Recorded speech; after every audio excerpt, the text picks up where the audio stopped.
Indo British advanced pain clinic నొప్పి మాయం surgery దూరం ఫర్ అపాయింట్మెంట్స్ 9155515563.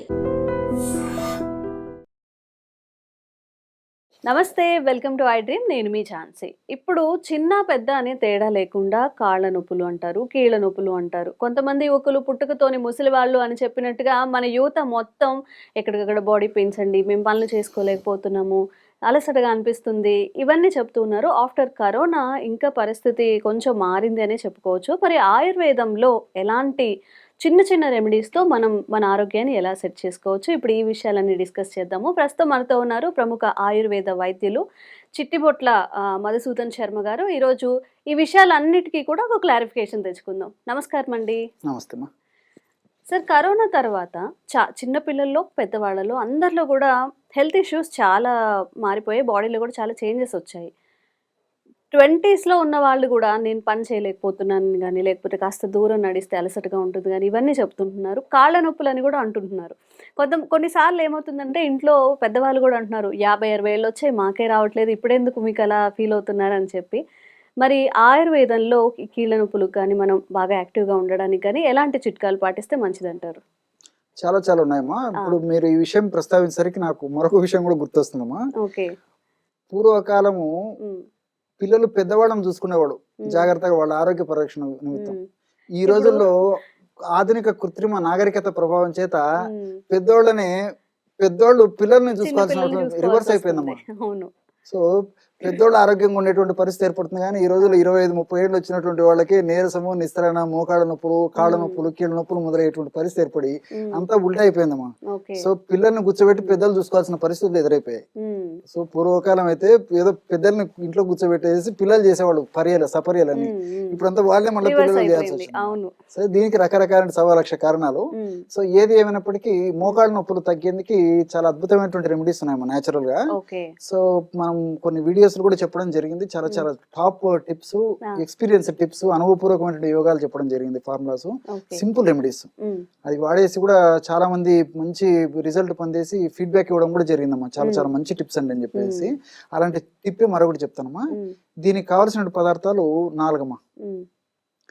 పుదీనా ఆకు పొడి కావాలమ్మా. ఫస్ట్ పుదీనా డ్రై రోస్ట్ చేసుకోవాలా లేకపోతే ఎండబెట్టాలమ్మా. పుదీనా సంవత్సరం అంతా మనకు మార్కెట్ లో దొరుకుతుంది.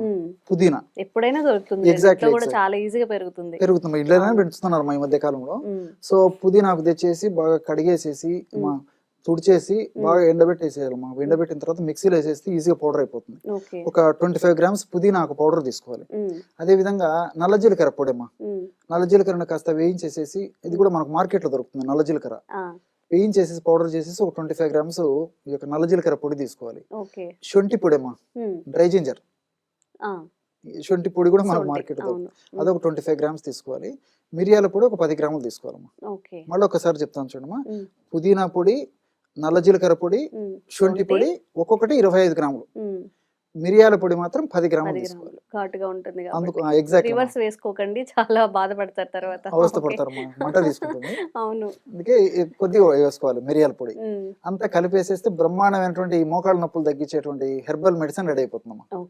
సో ఈ విధంగా అన్ని కలిపేసి ఒక గాజు సీసాలో నిల్వ ఉంచుకొని రోజు ఉదయం ఆహారానికి ఒక హాఫ్ అన్ అవర్ ముందు, రాత్రి ఆహారానికి హాఫ్ అన్ అవర్ ముందు, సో ఒక 2 గ్రామ్స్ పౌడర్, అంటే హాఫ్ టీ స్పూన్ కంటే కూడా తక్కువ, కొంచెం చిటికెడు అంటారు కదా, 2 చిటికెళ్ళు. స్పూన్ ఉంది కదమ్మా, చిన్న స్పూన్, టీ స్పూన్ లో హాఫ్ టీ స్పూన్ కంటే కొంచెం తక్కువ. దాదాపు 6 చిటికెలు 7 చిటికెలు వస్తుంది ఇంచెస్. సో ఆ పౌడర్ తీసేసుకొని వాటర్ లోనే కలిపి తీసుకోవచ్చు, లేకపోతే కాస్త తేనెతో రంగరించేది తీసుకోవచ్చు, కాస్త పాలలో కలిపి తీసుకోవచ్చు, ఎవరికి ఎలా వీలైతే అలాగమ్మా. సో అలా తీసుకోవడం వల్ల ఈ మోకాళ్ళ నొప్పులు చిన్నపిల్లలకు రాని, మధ్య వయసుల వాళ్ళకు రాని, పెద్దవాళ్ళకు రాని, మరి షుగర్ వల్ల మోకాళ్ళ నొప్పులు రానివ్వండి, వెయిట్ వల్ల మోకాళ్ళ నొప్పులు రానివ్వండి, ఇతర సమస్యల వల్ల మోకాళ్ళ నొప్పులు రానివ్వండి, కారణం ఏదైనప్పటికీ మోకాళ్ళ నొప్పులు తగ్గించేటువంటి వివిధ రకాల రసాయన పదార్థాలు, రసాయన అంశాలు ప్రకృతి మాత ఈ యొక్క 4 ద్రవ్యాలను నిక్షిప్తీకరించి మానవాళి సంక్షేమం కోసం, ఆరోగ్య పరిరక్షణ కోసం ప్రసాదించడం జరిగిందమ్మా. సో ఈ యొక్క ఔషధాన్ని అయిపోయిన తర్వాత మళ్ళీ ఫ్రెష్ గా తయారు చేసుకొని వాడుకోవాలమ్మా. ఎందుకంటే ఎక్కువ రోజు నిల్వ ఉంచడం వల్ల ఔషధ గుణాలు తగ్గిపోయేటువంటి అవకాశం ఉంటుంది కాబట్టి ఇప్పుడు నేను చెప్పినటువంటి పద్ధతిలో తయారు చేసుకోవాలి, మళ్ళీ ఫ్రెష్ గా తయారు చేసుకొని వాడుకోవాలి, ఎన్నాళ్ళైనా వాడుకోవచ్చు. ఒక మంత్ కి మళ్ళీ అంతే ఇది ఎప్పుడైపోతే ఎప్పుడమ్మా. సో ఒకేసారి నాకు పని ఉందని, నాకు టైం లేదని, నాకు వసతులు లేవని చెప్పేసి ఒకటేసారి 5 నెలల సరుకు, 6 నెలల సరుకు, సంవత్సరం సరుకు ప్రిపేర్ చేసుకుంటే పని చేయదమ్మా. సో నేను చెప్పిన పద్ధతి కూడా వాడితే తాజా ఆయుర్వేదం మెడిసిన్స్ అంతమా ముఖ్యంగా మనం ఆహార ద్రవ్యాలని ఫ్రెష్ గా తయారు చేసుకుంటే రిజల్ట్స్ బాగుంటాయమ్మా. మనం ఒకేసారి తయారు చేసి పెట్టుకుని ఔషధంగా వాడుకుంటే క్రమక్రమంగా రిజల్ట్స్ తగ్గిపోతాయి, ఔషధ గుణాలు తగ్గిపోతాయి. సో నేను చెప్పినటువంటి పద్ధతులు తయారు చేసుకుని అవి అయిపోయిన తర్వాత మళ్ళా తయారు చేసుకుంటుంటే సరిపోతుందమ్మా.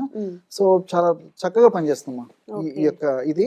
తర్వాత మరీ ఒక సమస్య ఎక్కువగా ఉన్నప్పుడు తాత్కాలికంగా కావాలంటే పైపూత మందు కూడా నేను ఒక మెడిసిన్ చెప్తానమ్మా. ఈ పైపూత మెడిసిన్ ఏంటంటే నిర్గుండి తైలం అని చెప్పేసి దొరుకుతుంది మార్కెట్ లో, ఆయుర్వేద ఔషధ విక్రయశాలలో. నిర్గుండి తైలం, నిర్గుండి మన ప్రేక్షకులకు అందరూ బాగా నిదానంగా చెప్తే బాగా రాసుకుంటారమ్మా. నిర్గుండి తైలం అంటే వాయులాకుతో చేస్తారమ్మా. వాయులాకు ఎగ్జాక్ట్లీ వాయులాకు అని చెప్పేసి కొంచెం చదువుకున్న వాళ్ళు అంటారమ్మా.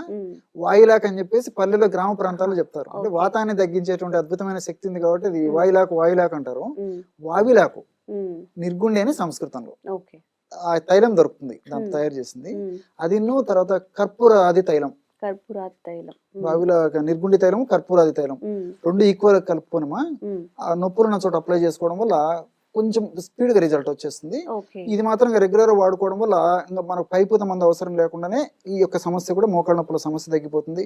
మళ్ళా ఈ యొక్క మోకాళ్ళ నొప్పులు ఇబ్బంది పెట్టకుండా కూడా ఇప్పుడు నేను చెప్పినటువంటి కడుపులోకి వాడేటువంటి ఔషధం పనిచేస్తుంది. నిజంగా అండి ఆయుర్వేదంని చాలా అంటే ఏముందిలే అని అనుకునే వాళ్ళు కొంతమంది ఎక్కువ ఇంగ్లీష్ మెడిసిన్ వాడి దానివల్ల బాగా సైడ్ ఎఫెక్ట్స్ వచ్చిన తర్వాత అబ్బా మళ్ళీ వద్దు మనం ఆయుర్వేదంలో తీసుకుందాం, ఎలాంటి సైడ్ ఎఫెక్ట్స్ ఉండవు అని వచ్చే వాళ్ళు చాలా మంది ఉంటారు. తెలియక కొంతమంది, చెప్పేవాళ్ళు లేక కొంతమంది. నిజంగా ఇంత చిన్న చిన్న రెమెడీస్తో తగ్గిపోతాయంటే అందరూ పాటిస్తారు. కాకపోతే ఇక్కడికి వెళ్ళాలి, షాప్ దగ్గరికి వెళ్ళాలి, తెచ్చుకోవాలి, ఈ ధోరణిలో చాలా మంది ఉంటారు. నిజంగా మీరు చెప్పినవన్నీ పాటిస్తే ఎలాంటి సైడ్ ఎఫెక్ట్స్ లేకుండా కూడా హ్యాపీగా ఉండొచ్చు. చాలా థ్యాంక్స్ అండి. నమస్తే.